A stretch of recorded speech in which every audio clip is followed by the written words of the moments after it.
बिस्मिल्लाहिर्रहमानिर्रहीम।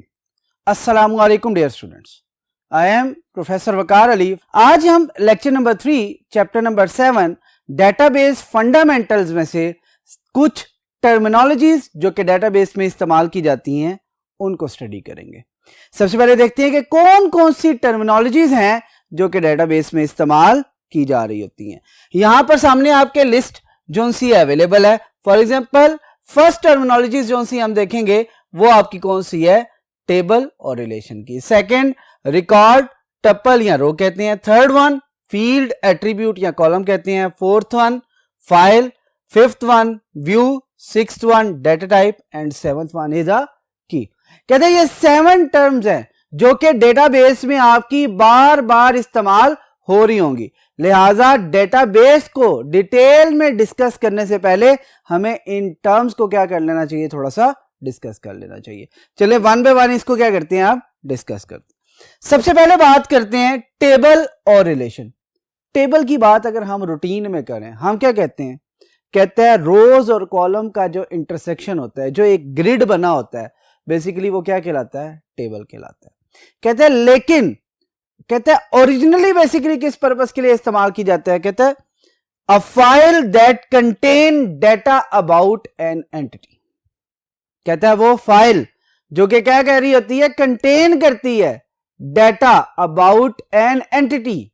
किसके बारे में, एक एंटिटी के बारे में। वो क्या कहलाती है, आपकी टेबल या रिलेशन कहलाती है। अब ये दोबारा बता रहा हूं, क्या कहता है कि जी एक फाइल जो किसी एंटिटी से रिलेटेड डेटा को अपने पास स्टोर कर रही होती है, वो क्या कहलाता है आपका, टेबल या रिलेशन। कहता है एंटिटी को थोड़ा सा एक्सप्लेन कर लेते हैं क्योंकि एंटिटी की टर्म हम फर्स्ट टाइम देख रहे हैं। एंटिटी है क्या, कहता है एंटिटी इज एन ऑब्जेक्ट और थिंग। क्या कहता है, इज एन ऑब्जेक्ट और thing about which the data is stored in database. कहता है एक ऑब्जेक्ट ले लें, एक चीज ले लें जिसके बारे में आपने इंफॉर्मेशन डेटाबेस के अंदर स्टोर करनी है, वो क्या कहलाती है, आपकी एक एंटिटी कहलाती है। कहता है अब उसके साथ उसने एक और चीज ऐड किया, वो क्या कहता है, कहता है it can be a person, place और इवेंट। कहता है it can be a person, for example student, for example teacher, for example employ. समझ आ रही है बात। It can be a place, for example city, for example country, ठीक है। और इवेंट, कहते हैं any event, for example farewell party, example दे सकता हूं, उसकी डेट होगी, कॉलेज कौन सा होगा या स्कूल कौन सा होगा जो दे रहा होगा, समथिंग लाइक दैट, ठीक है। अब यहां पे उसने क्या बात की है, कहते हैं it can be a person, place और इवेंट, जिसमें हमने बात की है स्टूडेंट, टीचर, फिर हमने बात की आपके जो से हैं प्लेसेस के बारे में, हमने कहा कंट्रीज की बात कर लेते हैं, हम सिटीज की इंफॉर्मेशन की बात कर लेते हैं। ये सब की सब आपकी क्या कहलाती हैं, एंटिटीज कहलाती हैं। यहां तक बात क्लियर होगी।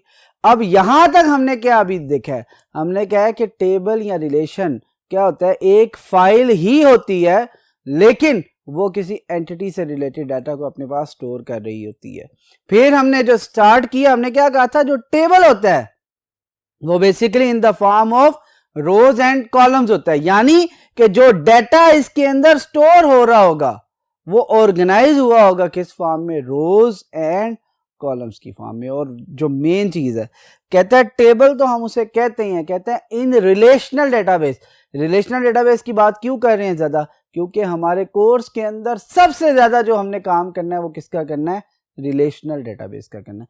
कहता है रिलेशनल डेटाबेस के अंदर एक टेबल को क्या कहा जाता है, रिलेशन। समझ आ रही है। रिलेशनल का वर्ड वो रिलेशनशिप से नहीं है, बल्कि रिलेशनल का वर्ड किससे है, रिलेशन से है। और रिलेशन क्या कहलाता है, बेसिकली एक टेबल कहलाता है। यहां तक बात क्लियर होगी कि फाइल जो कि डेटा कंटेन करती है, डेटा स्टोर करती है about an entity is known as a table और अ रिलेशन। और एंटिटी क्या होती है, कहता है वो थिंग या वो आपकी आइटम या वो आपका ऑब्जेक्ट जिसके बारे में आपकी इंफॉर्मेशन को स्टोर किया जा रहा होता है, वो क्या कहलाती है, आपकी एंटिटी कहलाती है। वो आपका क्या हो सकता है, वो आपका कोई पर्सन भी हो सकता है, प्लेस भी हो सकता है और इवेंट भी हो सकता है। यहां तक बात क्लियर होगी। अब हम इसकी फर्दर थोड़ी सी डिस्कशन करेंगे और फिर बाकी जो सी टर्म्स हैं उनको डिस्कस करने के लिए मूव करते हैं टुवर्ड्स नेक्स्ट बोर्ड। जी डियर स्टूडेंट्स, देख लें अब सबसे पहला पॉइंट टेबल और रिलेशन के बारे में लिखा हुआ है। वो क्या कहता है? Data organized in the form of rows and columns. हमने क्या बात की थी? कहते हैं कि जो रोज और कॉलम का जो कॉम्बिनेशन होता है वो बेसिकली क्या होता है? टेबल होता है। लिहाजा आपकी इंफॉर्मेशन, आपका जो डाटा है वो किस फॉर्म में स्टोर होगा? तो पता चलता है वो रोज और कॉलम्स की फॉर्म में होगा। और कहते हैं जो एक सिंगल रो होती है वो किसको रिप्रेजेंट कर रही होती है? वो किसको होल्ड कर रही होती है? वो एक रिकॉर्ड को होल्ड कर रही होती है। और कहते हैं जो एक सिंगल कॉलम है वो किसको रिप्रेजेंट कर रहा होता है? वो किसको होल्ड कर रहा होता है? तो वो एक सिंगल फील्ड को होल्ड कर रहा होता है। बात क्लियर होगी? कहता है एक कॉलम किसे होल्ड कर रहा होता है? तो कहते हैं कि वो एक फील्ड को होल्ड कर रहा होता है। जैसे कि क्या लिखा हुआ है? कहता है data is organized in the form of rows and columns where rows hold records and columns hold fields. बात क्लियर होगी? यानी कि यह भी पता चल गया कि रिकॉर्ड्स कौन से हैं। जो एक रो के अंदर आ रहा होता है वो क्या होता है? आपका एक रिकॉर्ड होता है। जो एक कॉलम में आ रहे हैं वो बेसिकली क्या होती है? आपकी फील्ड्स होती है। यहां तक बात क्लियर। अब हम चलते हैं सेकंड जो आपकी टर्म है उसकी तरफ, रिकॉर्ड, टपल और रो। अब देखिए अभी हम थोड़ा सा डिस्कस करके आए। कहते हैं टेबल में आपका डाटा एक एंटिटी से मुतल्लिक क्या होता है? स्टोर होता है। कहता है उस टेबल के अंदर जो एक सिंगल रो है उसे क्या कहा था हमने? वो एक सिंगल रिकॉर्ड क्या कर रही होती है? कंटेन कर रही होती है। ऐसी बात ही हुई थी। कहता है अगर हम रिलेशनल डेटाबेस की बात करें तो कहता है इसी रिकॉर्ड या रो को ओरिजिनली क्या कहा जाता है? टपल कहा जाता है। बात क्लियर होगी? TUPLE। रिलेशनल डेटाबेस में टपल कहा जाता है। अब क्या कहता है? कहता है collection of related fields used as a single unit. Fields क्या थी? कॉलम्स। कहता है जब सब कॉलम्स मिलकर एक सिंगल यूनिट बना रहे होते हैं तो वो बेसिकली क्या होता है आपका? वो एक रिकॉर्ड होता है। फॉर एग्जाम्पल मैं कहता हूं मैंने जो कॉलम्स बनाए हुए थे वो क्या थे? Roll number, name, address. अब ये तीनों अगर मिल जाएं, कहता है नेम क्या था? For example ABC। Roll number क्या था? For example 1 2 3। एड्रेस क्या था? ABC 1 2 3। कहता है ये पूरा का पूरा मिलकर एक सिंगल रिकॉर्ड आपका क्या कर रहा होता है? दिखा रहा होता है, बता रहा होता है। बात क्लियर होगी? इसका मतलब है कि जब फील्ड्स को अरेंज किया जाए, इकट्ठा कर दिया जाए और वो रिलेटेड फील्ड्स हों तो वो क्या बन जाती हैं? आपकी एक सिंगल रिकॉर्ड बना देती हैं। यहां तक बात क्लियर हुई? कैसे बात करता है? कहता है collection of related fields use as a single unit, एक रिकॉर्ड के तौर पे। फिर क्या कहता है? Information about one person, one item stored in a record. अब यहां पे जरा गौर, कहते हैं information about one person, one item is stored in a record. कहता है एक जो रिकॉर्ड होता है वो किसी एक पर्सन या किसी एक आइटम के हवाले से आपको इंफॉर्मेशन दे रहा होता है। फॉर एग्जाम्पल मैं कहता हूं रोल नंबर 1 2 3। आप कहेंगे जी रोल नंबर 1 2 3 जो है उसका नाम ABC है, उसका एड्रेस ABC 1 2 3 है फॉर एग्जाम्पल। जब ये आप बता रहे तो इसका मतलब है आपने क्या किया? सिंगल जो रो है उसको रीड किया। जो आपने सिंगल रो है उसको रीड किया और आपके पास क्या मिला है? एक पर्सन का रिकॉर्ड मिला। इसलिए कहता है कि जो इंफॉर्मेशन होती है आपकी एक पर्सन की या एक जो आइटम है वो क्या कहलाती है? एक रिकॉर्ड कहलाती है। फिर क्या कहता है? Records that are stored in a table represented by a row. कहता है वही रिकॉर्ड जब हम टेबल में स्टोर करते हैं तो किससे रिप्रेजेंट की जाती है? एक रो से। और कहता है रो को इन अ रिलेशनल डेटाबेस क्या कहते हैं? टपल कहते हैं। यहां तक बात क्लियर होगी? देन हम बात करते हैं फील्ड, एट्रीब्यूट या फिर कॉलम। कहता है टेबल की फॉर्म में कहें तो हम क्या कहेंगे? कॉलम। ठीक है। एंटिटीज वगैरह से रिलेटेड की बात की जाए तो हम डेटाबेस के अंदर फील्ड के तौर पे भी उसे इस्तेमाल कर सकते हैं और रिलेशनल डेटाबेस में हम उसे एट्रीब्यूट भी कहते हैं। बात क्लियर होगी? अब यहां पे क्या कहते हैं? कहते हैं सेट ऑफ वन और मोर रिलेटेड कैरेक्टर्स। जिस तरह हमने बात की ना सेट ऑफ वन और मोर रिलेटेड फील्ड्स, क्या करती हैं, एज अ सिंगल यूनिट एक रिकॉर्ड बनाती है। इसी तरह सेट ऑफ वन और मोर रिलेटेड कैरेक्टर्स मिलके क्या बनाते हैं, आपकी फील्ड बनाते हैं। और कहता है फील्ड जो है ना सबसे स्मॉलेस्ट यूनिट ऑफ डाटा है जो कि आप या यूजर जो है वो क्या कर सकता है, एक्सेस कर सकता है। फॉर एग्जाम्पल मैं रोल नंबर देता हूं, उसकी बेस पे मुझे नेम मिल सकता है, या रोल नंबर एक फील्ड है, नेम एक फील्ड है। क्यों, कहता है रोल नंबर से नीचे तो कोई बात नहीं ना, रोल नंबर एक यूनिट ऑफ डाटा है, स्मॉलेस्ट यूनिट ऑफ डाटा है जिसे हम एक्सेस कर सकते। नेम जिसके जरिए एक्सेस करते हैं या जिसे एक्सेस करना है, कहता है नेम भी बेसिकली है एक स्मॉलेस्ट यूनिट ऑफ डाटा है। इससे नीचे जाएंगे तो क्या होंगे, सिर्फ कैरेक्टर्स बच जाएंगे, नेम नहीं बचेगा। बात क्लियर होगी। इसलिए क्या कहता है, सेट ऑफ वन और more related characters the smallest unit of data a user can access. User जो सबसे छोटी चीज एक्सेस कर सकता है डाटा से, जो सबसे स्मॉलेस्ट यूनिट एक्सेस कर सकता है डाटाबेस से, याद रखिएगा वो क्या है, वो एक सिंगल फील्ड हो सकती है। और क्या कहता है, part of the record, it's a part of the record. क्यों पार्ट ऑफ द रिकॉर्ड कह रहा है, कहता है कलेक्शन ऑफ फील्ड्स थी। कौन सी फील्ड, रिलेटेड, यानी कि फील्ड्स मिलकर क्या बना रही थी, आपका एक सिंगल रिकॉर्ड बना रही थी। लिहाजा फील्ड रिकॉर्ड का एक छोटा सा हिस्सा है।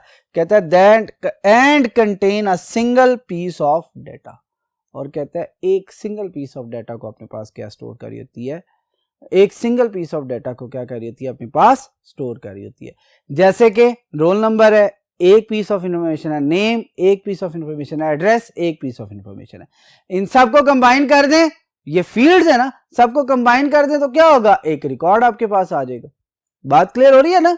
कहता है अब देखिए, जब हमने रिकॉर्ड को ब्रेक डाउन करना होता है तो किस में करते हैं, फील्ड्स में। और फील्ड्स बेसिकली क्या है, ये कहता है कि जी सेट ऑफ वन और मोर रिलेटेड कैरेक्टर्स। यहां तक बात क्लियर होगी। यहां से अगर थोड़ा सा आगे बात करूं जरा रिवर्स ऑर्डर में, सेट ऑफ रिलेटेड कैरेक्टर्स क्या हैं, fields. Set of related fields क्या हैं, रिकॉर्ड्स। और सेट ऑफ रिलेटेड रिकॉर्ड्स क्या बनाते हैं, बेसिकली आपका एक टेबल बनाते हैं। बात क्लियर है, ये रिवर्स ऑर्डर है बेसिकली। सबसे स्मॉलेस्ट यूनिट क्या है आपका, फील्ड। उससे मिलाकर क्या बनाया जाता है आपका, रिकॉर्ड्स। उससे मिलाकर क्या बनाया जाता है आपका टेबल या फिर रिलेशन। जैसे कि फील्ड क्या है, छोटे छोटे यूनिट हैं, उनको जब मिलाएंगे तो एक रो बन जाएगी, कहता है वो एक रिकॉर्ड कहलाएगी। अब मल्टीपल रोज अगर हो जाएंगी तो वो क्या होगी, आपके टेबल बन जाएगा। और कहता है टेबल या रिलेशन बेसिकली क्या है, आपकी एक टर्म है जो कि डेटाबेस में इस्तेमाल की जा रही है। और टेबल को अगर हम डिवाइड करें तो रो वाइज डिवाइड करेंगे, एक रो क्या कहलाएगी, एक रिकॉर्ड कहलाएगी। उस रो को भी अगर हम डिवाइड करें तो वो बेसिकली क्या होगा, आपके छोटे छोटे यूनिट्स में आ जाएगा। और यूनिट बेसिकली क्या होगा, आपकी फील्ड्स कहलाएंगे। यहां तक बात क्लियर होगी। अब चलते हैं हम किसकी तरफ, फाइल की तरफ। ओरिजिनल अगर बात की जाए ना फाइल के हवाले से, तो फाइल बेसिकली हम पहले पढ़ चुके हैं कि क्या है, a file is used to contain a data about an entity. किसके अंदर पढ़ा है, टेबल और रिलेशन के अंदर पढ़ा है। अगर टेबल और रिलेशन के अंदर हम पहले बता चुके हैं कि टेबल और रिलेशन भी क्या है, एक फाइल है। तो यहां पे क्या कह रहा है, अगर सेकंड पॉइंट पहले मैं डिस्कस करूं, कहते हैं in relational database file known as table और रिलेशन। यानी कि फाइल का जो वर्ड इस्तेमाल किया जा रहा है वो डिफरेंट जगह पे डिफरेंट तरह से इस्तेमाल किया जा रहा है। फॉर एग्जाम्पल अगर मैं वर्ड के डॉक्यूमेंट के अंदर वर्क कर रहा हूं तो मैं कहूंगा कि ये वर्ड डॉक्यूमेंट है, ये वर्ड की फाइल है ना, ऐसी बात। लेकिन अगर टेबुलर फॉर्म में डाटा स्टोर कर रहा हूं तो वही क्या बन जाएगा, आपका टेबल या रिलेशन बन जाएगा, लेकिन होगा वो भी क्या, एक फाइल। क्यों, मैं कहता हूं ये जो टेबल है ये किसकी इंफॉर्मेशन कंटेन कर रहा है, फॉर एग्जाम्पल स्टूडेंट्स की। अगर स्टूडेंट्स की इंफॉर्मेशन कंटेन कर रहा है तो मैं क्या कहूंगा कि ये स्टूडेंट्स की फाइल है। बात क्लियर हो रही है ना। तो लिहाजा यहां पे क्या कहता है फाइल बेसिकली क्या है, it's a collection of records. अब अगेन वही बात आ गई, टेबल क्या था, कलेक्शन ऑफ रिकॉर्ड्स, ठीक है, क्योंकि रिकॉर्ड्स क्या थी, आपकी डिफरेंट रोज थी। बात क्लियर हुई। कहता है is a collection of records like stock file contain the record of items in a stock. Stock file की बात क्या करते हैं, कहते हैं हम ये चेक करते हैं ना कि हमारे पास कौन कौन सा स्टॉक, कौन कौन से आइटम्स अवेलेबल हैं, वो बेसिकली इसके बारे में बता रही होती है। तो याद रखिएगा जो फाइल है ओरिजिनली अगर बात की जाए वो टेबल और रिलेशन ही कहलाती है, लेकिन अगर वो डेटाबेस में नहीं है तो फाइल कहलाएगी। अगर डेटाबेस में है तो हम उसे टेबल या रिलेशन के नाम से जान रहे होंगे। यहां तक बात क्लियर होगी, कोई इश्यू तो नहीं है। यहां तक हमारी जो सी है 4 टर्म्स जो सी हमने क्या कर ली है, कंप्लीट कर ली है। रिमेनिंग टर्म्स के लिए अब हम मूव करते हैं टुवर्ड्स नेक्स्ट पार्ट। जी डियर स्टूडेंट्स, 4 टर्म हम जो सी हैं वो क्या कर चुके हैं, कंप्लीट कर चुके हैं। अब हम बात करते हैं फिफ्थ टर्मिनोलॉजीज की। फिफ्थ टर्म्स क्या कहती है, कहती है it's about a view, it's about a view. अब कहते हैं व्यू क्या है, बेसिकली कहते हैं a virtual table that displays information from one और मोर टेबल और टेबल्स। अब ये बड़ा इंपॉर्टेंट है। देखिए मैं एग्जाम्पल के साथ स्टार्ट करता हूं। देखिए हम क्या करते हैं, जब भी हमारा बोर्ड का रिजल्ट आता है तो हम बोर्ड की वेबसाइट ओपन करके अपना रोल नंबर देते हैं, और जब हम रोल नंबर देते हैं तो हमें क्या करते हैं, एक पूरा रिकॉर्ड दिखाता है टेबुलर फॉर्म में, जिसके अंदर हमें डिफरेंट सब्जेक्ट्स के मार्क्स दिखा रहा होता है, हमें बता रहा होता है कि टोटल नंबर हमने या टोटल मार्क्स हमने कितने लिए हैं, ये कर रहा होता है ना। कहता है याद रखिए वो भी तो एक बेसिकली आपका क्या है, टेबल ही नजर आ रहा होता है, लेकिन क्या है वो एक व्यू होता है। क्यों व्यू है वो, कहता है वो वर्चुअल टेबल है। वर्चुअल का मतलब है कि वो डिपेंडेंट है, वो ओरिजिनल टेबल नहीं है, लेकिन वैल्यूज कहां से ला रहा है, डेटा कहां से ला रहा है, आपके ओरिजिनल टेबल से उठाकर, और सिर्फ आपको एक व्यू की फॉर्म में, एक कहते हैं वर्चुअल टेबल की फॉर्म में दिखा रहा होता है। क्यों, कहता है अगर ये वर्चुअल टेबल ना होता तो, और अगर डायरेक्ट ओरिजिनल टेबल होता तो आप क्या कर सकते थे, उसके ऊपर बैठे बैठे चेंज कर सकते थे। इसीलिए क्या किया गया, उस ओरिजिनल टेबल्स की जो कॉपी है, उस ओरिजिनल टेबल की जो कॉपी है वो क्या की है, जनरेट की गई और आपको दिखा दी गई। फिर दूसरी बात, क्या ये डेटा एक ही टेबल से आ रहा है, नहीं, पता चला है कि ये एक टेबल से नहीं आ रहा, बल्कि मल्टीपल टेबल से आपकी इंफॉर्मेशन को लेकर आता है और एक जगह इकट्ठा करके आप सबको क्या कर देता है, वो दिखा देता है, व्यू करवा देता है। लिहाजा व्यू क्या है, कहता है एक लॉजिकल आपका कह सकते हैं टेबल है, एक आपका वर्चुअल टेबल है जो आपको इंफॉर्मेशन दिखा तो रहा होता है, लेकिन वो इंफॉर्मेशन किसी ना किसी टेबल से लेकर आ रहा होता है और वो उसकी कॉपी होती है। ठीक है, अगर आप उसके अंदर चेंज करेंगे तो आपके ओरिजिनल डेटा में किसी किस्म की कोई चेंज नहीं आएगी। और कहते हैं ये किस तरह बनाए जाते हैं व्यूज, कहते हैं यूजिंग एसक्यूएल क्यूरीज। ये जब हम आगे नेक्स्ट चैप्टर में जाएंगे तो हम क्यूरीज को डिटेल में जब डिस्कस करेंगे और क्यूरी कैसे बनाते हैं डिस्कस करेंगे तो आप ज्यादा अच्छे तरीके से उसे देख सकेंगे। बात क्लियर हुई, एसक्यूएल क्यूरीज के जरिए बनाया जाता है। और कहता है जितने भी व्यूज हैं ये डिपेंडेंट होते हैं, ये बेस कर रहे होते हैं किसके ऊपर, टेबल के ऊपर। अगर बैकएंड पे कोई टेबल मौजूद नहीं है तो हम व्यू क्रिएट नहीं कर सकते। क्यों, क्योंकि डाटा जो भी आना है वो कहां से आना है, बैकएंड पे आपके टेबल्स से आना है।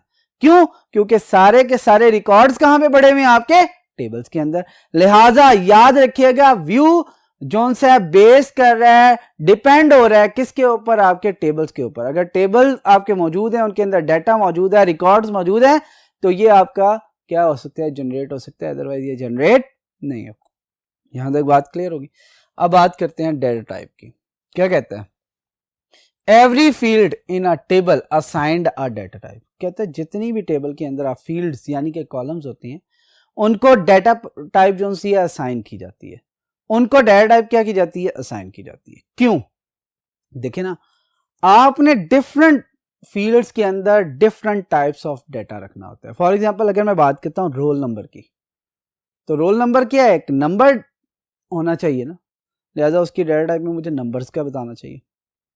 फिर मैं कहता हूं नेम, नेम क्या होना चाहिए आपका, टेक्स्ट बेस्ड होना चाहिए, कैरेक्टर बेस्ड होना चाहिए, लिहाजा इसकी डेटा टाइप नंबर से क्या होगी, डिफरेंट होगी।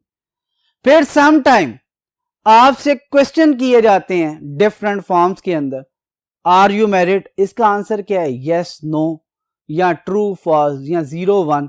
कहता है ऐसे केस में आप जो डेटा टाइप यूज कर रहे होते हैं वो बुलियंस होती हैं। फिर आपको कहा जाता है डेट ऑफ बर्थ लिखें, इसके लिए डेटा टाइप क्या होनी चाहिए, डेट टाइम होनी चाहिए। बात क्लियर हो रही है। डिफरेंट टाइप्स ऑफ डेटा आप क्या कर रहे होते हैं, अपने टेबल्स के अंदर स्टोर कर रहे होते हैं। और कहता है टेबल्स के अंदर जब स्टोर कर रहे हैं तो हर फील्ड को आपको क्या करना पड़ता है, कोई ना कोई डेटा टाइप असाइन करनी पड़ती है। कहते हैं हमारे डेटाबेस के अंदर डिफरेंट डिफरेंट जो डाटा टाइप्स इस्तेमाल हो रही होती हैं उनमें से कुछ ही हैं। फॉर एग्जांपल उसने बात की है कैरेक्टर या टेक्स्ट की।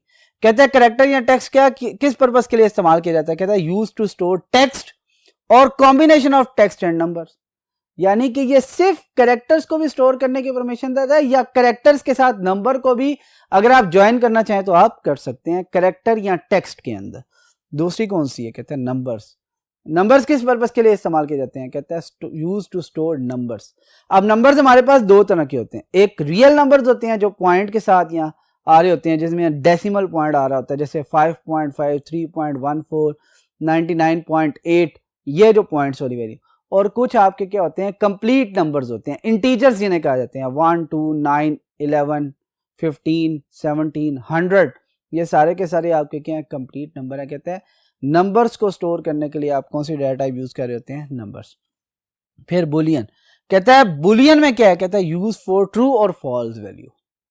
यूज फॉर ट्रू और फॉल्स। कहता है वो जगह जहां पे आपका आंसर ट्रू या फॉल्स में आ रहा है वो क्या करेंगे? आप बुलियन डाटा टाइप से देंगे। बट मेक श्योर, कहता है जहां पर आप बुलियन डाटा टाइप दे रहे हैं वहां पे वैल्यू कभी भी नल नहीं हो सकती, यानी कि ये ब्लैंक नहीं छोड़ी जा सकती। यहां तो वो ऑप्शन क्या होगा? ट्रू होगा, यहां ऑप्शन क्या होगा? फॉल्स होगा। बात क्लियर होगी। और लास्ट में क्या कहता है? डेट एंड टाइम है। कहता है use for storing date and time, यानी कि आप डेट तो हमने कहा है ना डेट ऑफ बर्थ के लिए, अब अक्सर जब हॉस्पिटल्स में जाते हैं वो टाइम ऑफ अराइवल वगैरह भी चेक कर रहे होते हैं, या आपकी अटेंडेंस जो सी होती है उसके लिए आपका क्या किया जाता है आजकल, जिसमें बायोमेट्रिक अटेंडेंस है, तो उसके लिए टाइम भी जो है ना वो यूज किया जा रहा होता है एक फील्ड के तौर पर या एक डाटा टाइप के तौर, एक डाटा टाइप के तौर पर। तो कहता है डेट एंड टाइम जो सी है उसके लिए इस्तेमाल की जा सकती है। यहां तक बात क्लियर होगी।